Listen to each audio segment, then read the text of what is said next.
Hello, I'm going to take a couple of minutes here to review this locomotive. I have set it up with the, using essentially the original mounting board and switch in the back of it, in the back of the locomotive here. And there's the switch. It is turned to position 2 as marked on there, which would be the third spot over to the right side of the locomotive. Make sure it's all put back together on the track here. Now the speaker is in the tender, and then I moved the reed switches from the bottom of the tender to the just underneath. They're actually in the gearbox. You want to make sure it is connected so that you can actually hear the sound on it. It is primarily set up with for DCC operation. So the address is 18. This can be reprogrammed to whatever you want, and turn that back on. So to go through the basic functions on the locomotive, F0 turns on your headlight, F1 is the bell, and so on. So let's go ahead and turn on the sound to start with, which is F8.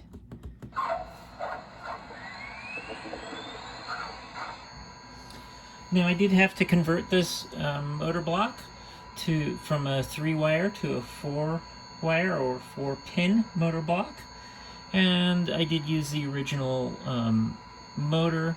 I also upgraded the smoke unit in the smokestack to a 24-volt smoke unit. I then added some volume control features also in the function list. For the most part, this uses a Heinz Dappen Sound project with a on a Zimo MX696 decoder.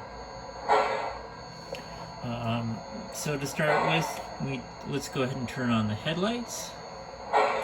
Can't really see it in the video, but that's okay. Your F1 is your bell. F2 is the crossing whistle.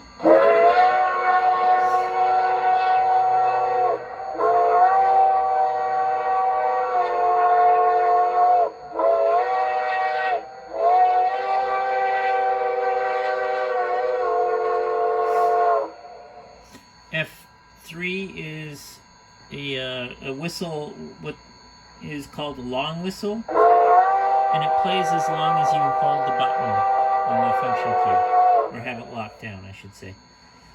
F4 is a short whistle.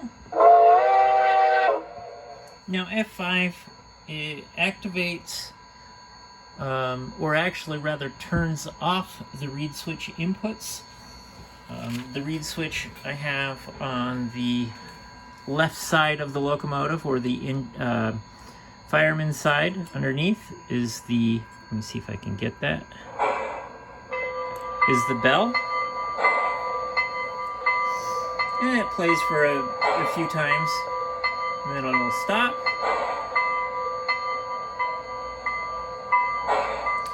And then on the right side of the locomotive is the whistle, and that's the crossing whistle. Now,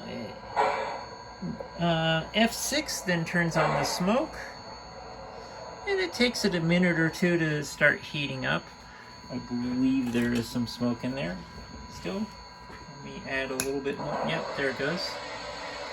You can't really see it all that well in the video because of the lighting, but it is working. And then F7 turns on the cylinder steam that you might hear if you were running a blowdown, so to speak.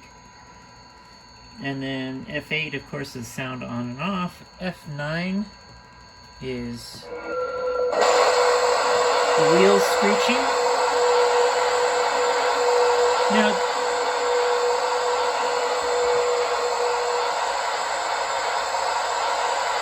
it does have random sounds like that. That would be the pop-off valve, so to speak, or the safety valve. F10 is coal shoveling, and when you press F10 or when that sound automatically plays, the firebox flickers. And then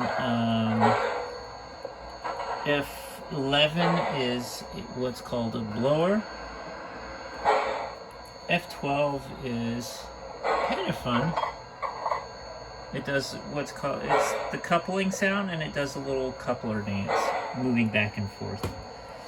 And you have F13 is another coupling sound. F14 is a pop-off valve. F15 gives you a coasting sound. If you gives you power to the locomotive, but it gives the sound as if it's coasting. And then F16 is a mute. F17 is a conductor. You have injectors, and then finally when you get down to F22 and 23, it's volume up or down. So to give the basics of it, when you start rolling, it will automatically run the play the whistle, the startup whistle, and it applies the brakes when it comes to a stop. I'll switch it back forward.